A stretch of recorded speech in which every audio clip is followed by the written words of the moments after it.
మనం ఎప్పటి నుంచో ఎదురు చూస్తున్న రోజు రానే వచ్చింది. హలో ఎవ్రీవన్, నేను మీ Neha. Welcome to Neha's home. Shyamaladevi నవరాత్రులు రానే వచ్చాయి. వీటినే శిశిర నవరాత్రులు అని కూడా అంటారు. మనందరికీ తెలిసినవి ఆశ్వీజ మాసంలో వచ్చే శరన్నవరాత్రులు మాత్రమే. కానీ సంవత్సరానికి 4 నవరాత్రులు వస్తాయి. కొంతమందికి మాత్రమే తెలుసు. అవే వసంత నవరాత్రులు, వారాహి నవరాత్రులు, శరన్నవరాత్రులు, శ్యామలాదేవి నవరాత్రులు. ఫిబ్రవరి అమావాస్య తర్వాత రోజు నుంచి మొదలయ్యేవే ఈ గుప్త నవరాత్రులు. ఈ గుప్త నవరాత్రులు అనేవి మనల్ని మనం ఇంప్రూవ్మెంట్ చేసే నవరాత్రులు.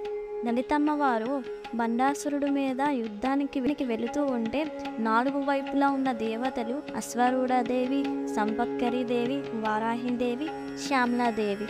చాలామందికి శ్యామలాదేవిని తాంత్రిక దేవత అని ప్రచారం చేస్తున్నారు. ఆ విషయం ముమ్మాటికి అబద్ధం. ఆ తల్లిని పూజించడం వల్ల చాలా ప్రయోజనాలు ఉన్నాయి. కానీ ఆ విషయం అందరూ నెగిటివ్గా ప్రచారం చేస్తున్నారు.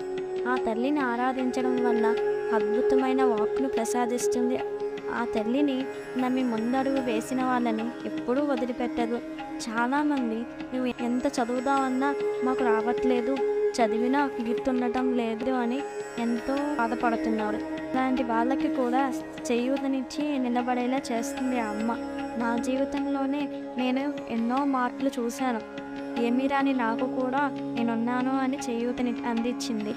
చిన్నపిల్లలు కానీ పెద్దవాళ్ళు కానీ ఎవరైనా ఏదైనా నేర్చుకుందాం అనుకునే వాళ్ళు ఈ శ్యామలాదేవి నవరాత్రులు చేసి చూడండి.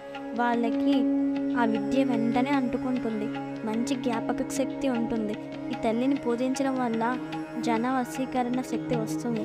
వశీకరణం అంటే మీరు అనుకున్నట్టు తాంత్రిక విద్య కాదు. ఇప్పుడు మీరు మాట్లాడారనుకోండి, మన వందల మందిని, వేల మందిని కూర్చోపెట్టేస్తుంది.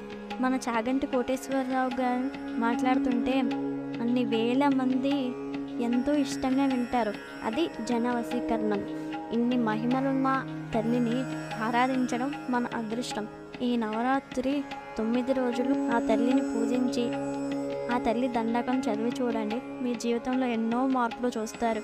ఆ తల్లి దండకం చదువుతున్నప్పుడు మీ ఇంట్లో చిన్నపిల్లలు కానీ ఉంటే వాళ్ళని కూడా తీసుకొచ్చి పక్కన కూర్చోబెట్టి చదివించండి.